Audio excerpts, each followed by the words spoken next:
Oh, there we are. Howdy-o, everyone. Welcome back to the channel. I am TheologyMatters. You can call me Eli, and I am, for my people in District 6, The Anomaly.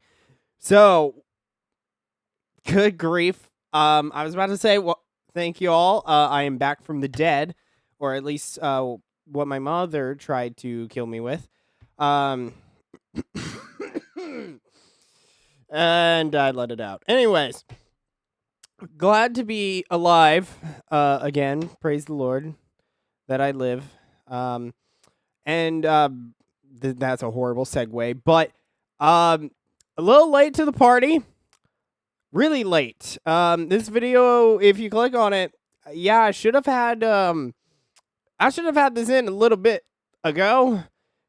For crying out loud, I'm talking about Pope Francis. The other guy is in a few hours, like 12 hours or so ago.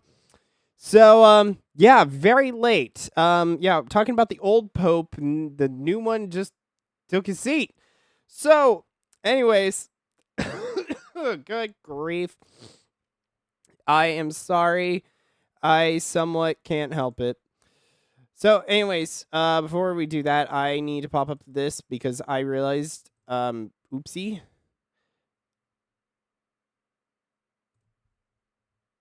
So, anyways, there we are. Okay, so now I got everything queued up, I think. So, this is going to be somewhat of a Pope Francis video. I'm gonna briefly talk about the new guy. He's been in it for like 12 hours, and so I'm not really gonna say much purely because it's been 12 hours. And we'll get into that more. But for right now, I'm gonna start with the Pope Francis section of the video. So Pope Francis, obviously, he passed away the day after Easter, which like the goat that he kind of is. I understand that goat title is up for debate, but I do appreciate the fact that it was right after Easter. It wasn't during Holy Week, but it was like the day after. You know, like to be fair though, I'm talking like he had a choice in the matter.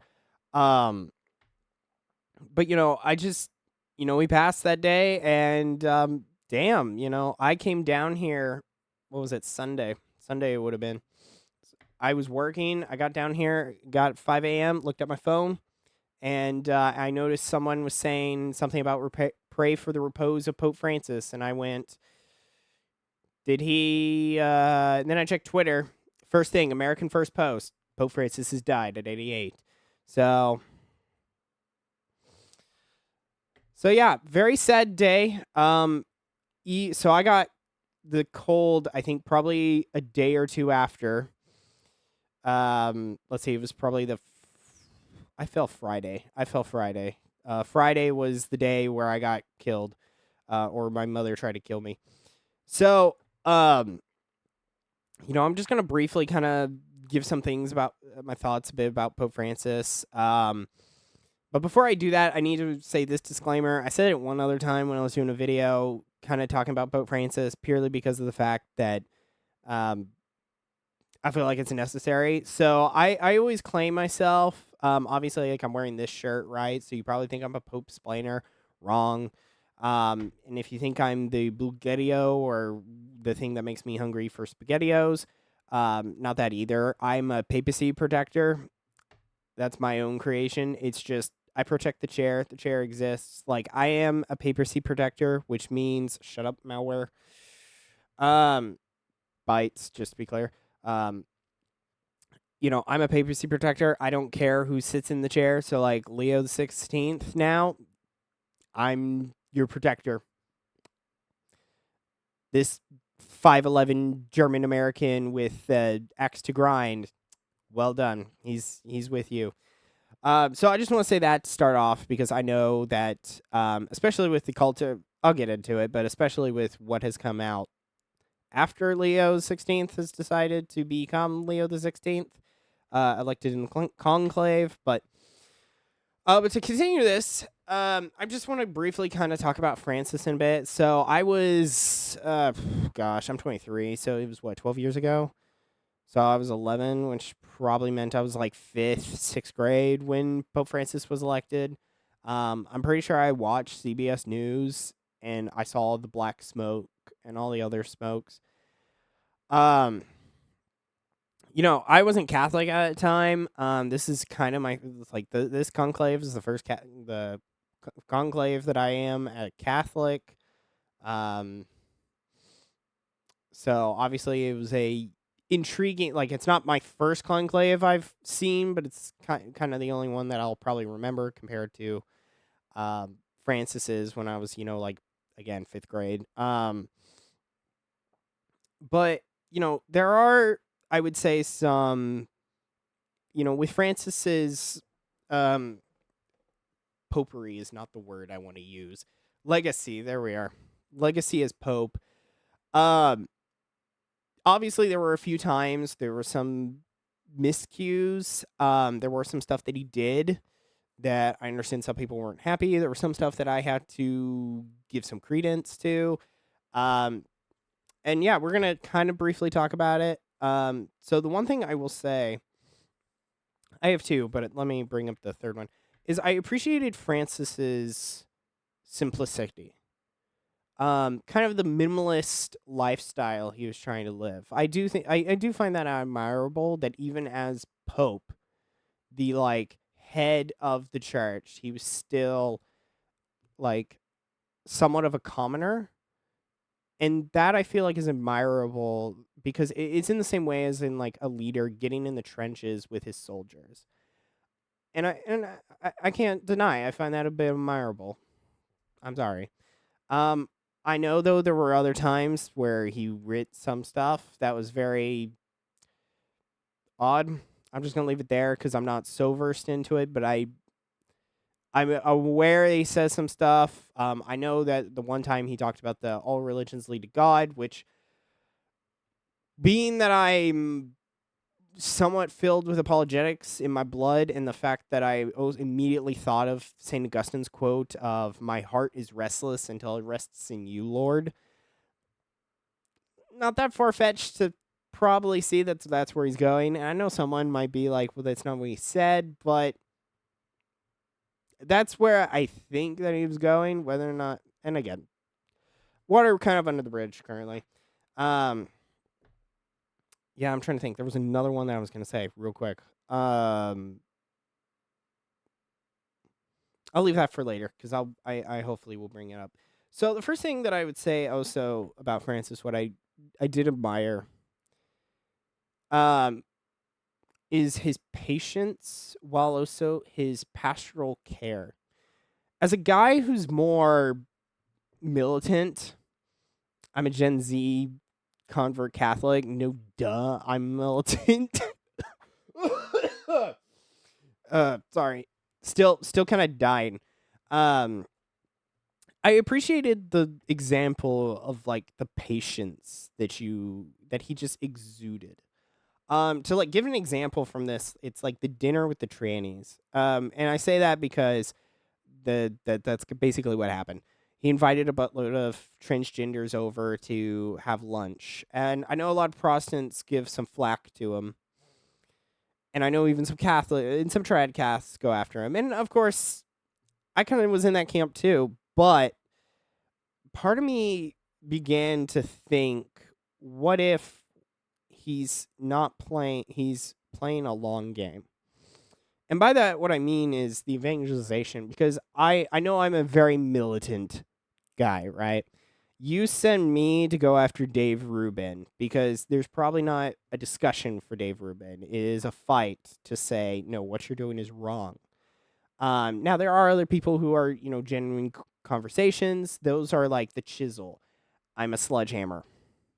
There is like the two, and you have to be versed in both. You cannot just be a chisel and kind of be this soft, weak dude, but you can't just be all um, you can't be a battle cry for the entire life you have. You got to be able to know which one to use, and that requires some prudence on there.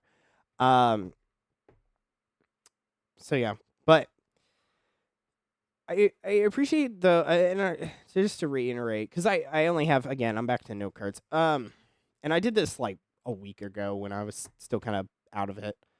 I just appreciate patience, because maybe with the trannies, and I probably shouldn't be saying trannies, the transgenders, the confused individuals, maybe it required Francis to not be so overtly correctional,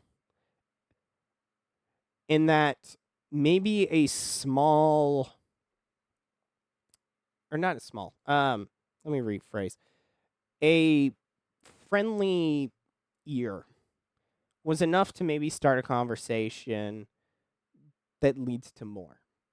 And now I don't think even many of us know what happened in the luncheons, right? So, I'm hoping that he was hoping to convert them to the faith, or at least convert them to who they are.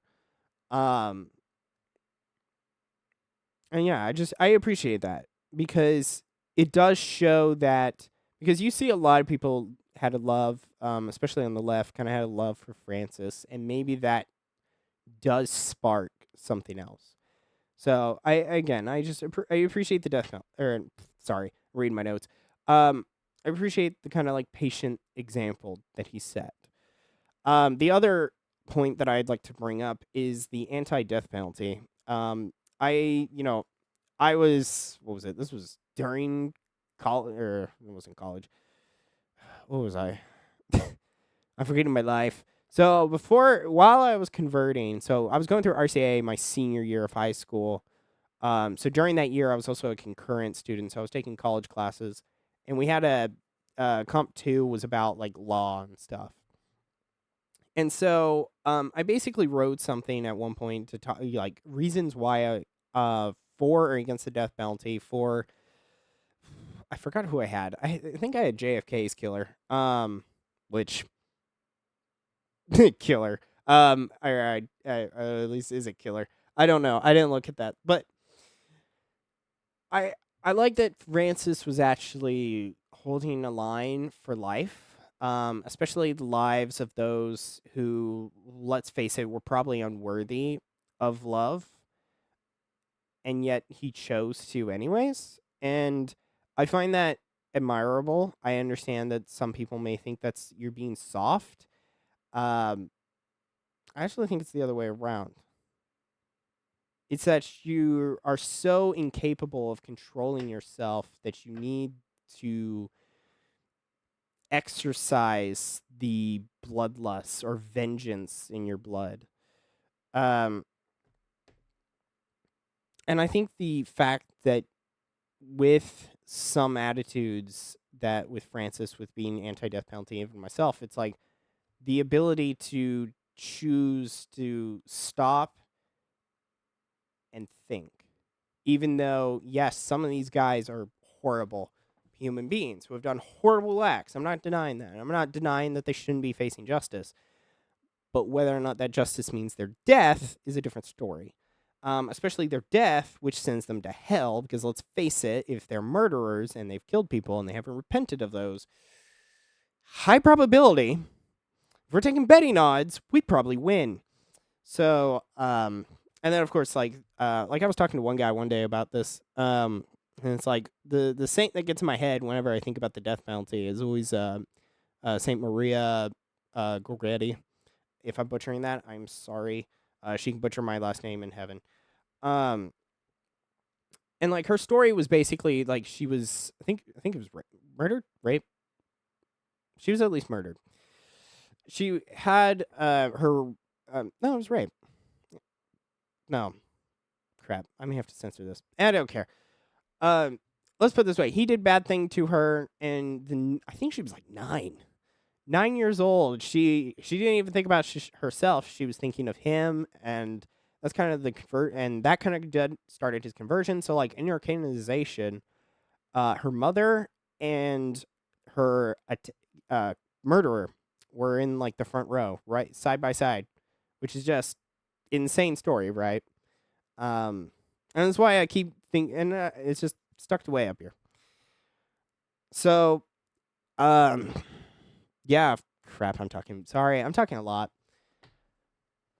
So I think that's it. Kind of a discussion on Francis. I do think that he got a little bit more flack than some people are going to say. Definitely with what is coming out now, I definitely think Francis was given flack for, just like he walked on the right side of the road. He should have walked on the left. It's like big whoop. Um, so that practically ends the Francis portion of it. I got a mosquito bite. So that ends Francis. So I had some initial like thoughts because when I wrote this, it was like a week ago, and I still couldn't talk. So that means I have stuff. I have to talk about Sarah, Cardinal Sarah. So yeah, that's how that old this is. So I just wanted to talk briefly. Like I know a lot of people were trying to bring in Cardinal Sarah. Um, you know, I love how there was that some portion of Catholics who were like, "Oh, he's black, and so we can get these racists out." I'm like, okay, like, cool, like, okay, cool, like, that's so weird to be like, "Oh, you're black, we should vote you in." And it's like, okay, I will say I kind of wanted Pizza Balla. I won't deny it. I think Pizza Balla had a bit. Assuming I ain't butchering that again, he can butcher it in heaven. Um, I thought he had a very, like, because of the fact that he was from Jerusalem, so it's kind of like we stop the war here and now, and also retake the Holy Land, start another crusade. So that was one thing. So, but like I put some things initially down of what I kind of would want. So I definitely wanted someone who spoke English, and so I'm gonna take this analysis from Leo the 16th because 12ish hours ago from when I did this, the 8th, of May, Leo the 16th became Pope. Leo the 16th, he does speak English, which is one thing I really wanted, especially with Francis's mistranslations or the fact that he was speaking usually more Spanish, so because he was from Argentina. I would like an English one, so when the media here tries to smear him as this like pro leftist or whatever, he may be able to literally just like he speaks plain English to us all, and so it's English to hopefully other religions or other languages. I definitely want someone traditional and someone loudly based. So I'm getting a kind of he's traditional, but he's got a little bit of some social leftist ties. I know that people are looking at his tweets, which remind me, you're not, but remind me I need to talk about that. But I think he did some stuff with the traditional Latin Mass. He didn't restrict it as, I guess, aggressive, and so that shows some future. I think in his speech, he did talk about, or at least from what I'm seeing on Twitter, he talked about the homosexuality, he talked about the family, abortion. So, like, he seems like he's traditional. Although there seems to be that he's a bit more pro-immigration, climate change. So kind of a little bit in lockstep with Francis a little bit. You know, cool. Like those are statements that he doesn't really have. I would say like he has I will listen to statements, but not necessarily authoritative statements. It's not like the abortion where abortion like for the if Protestants are listening to this, hi.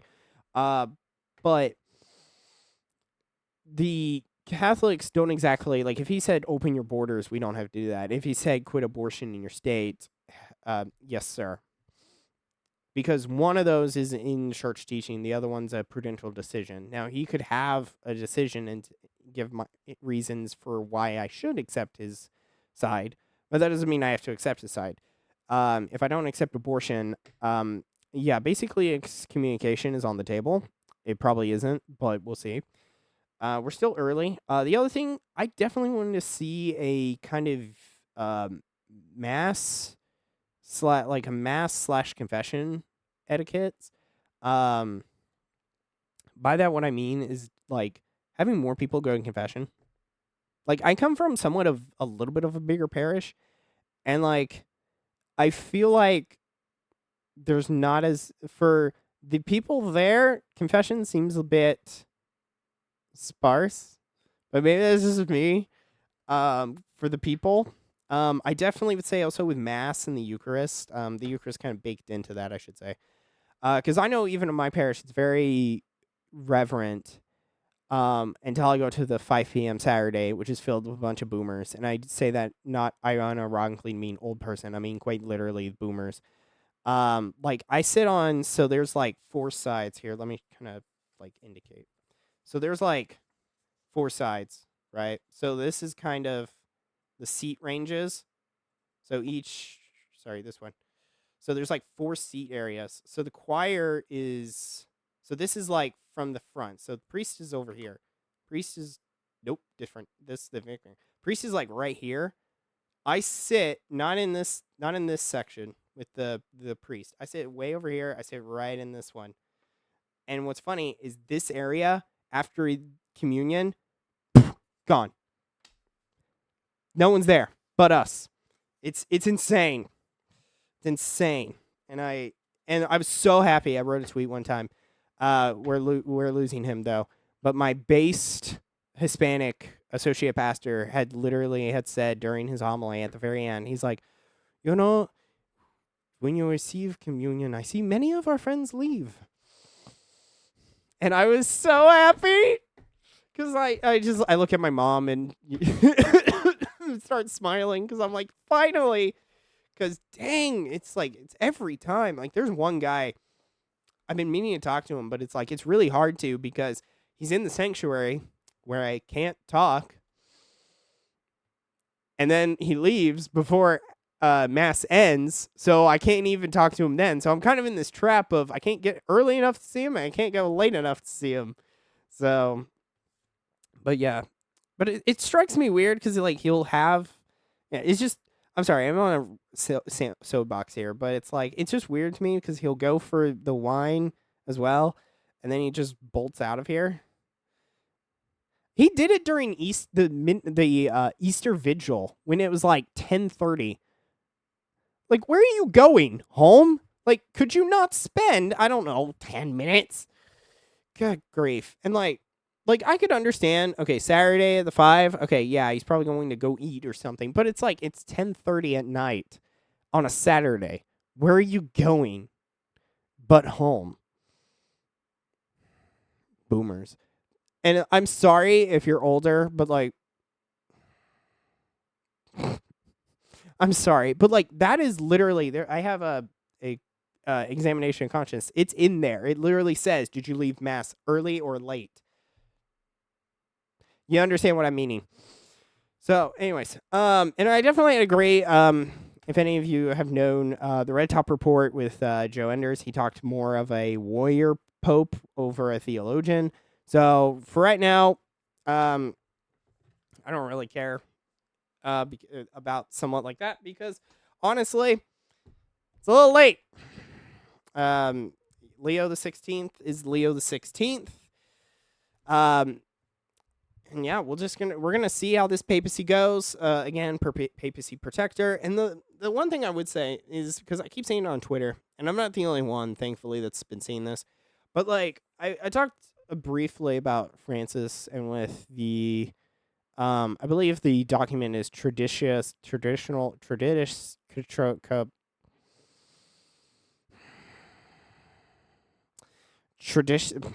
frick TC.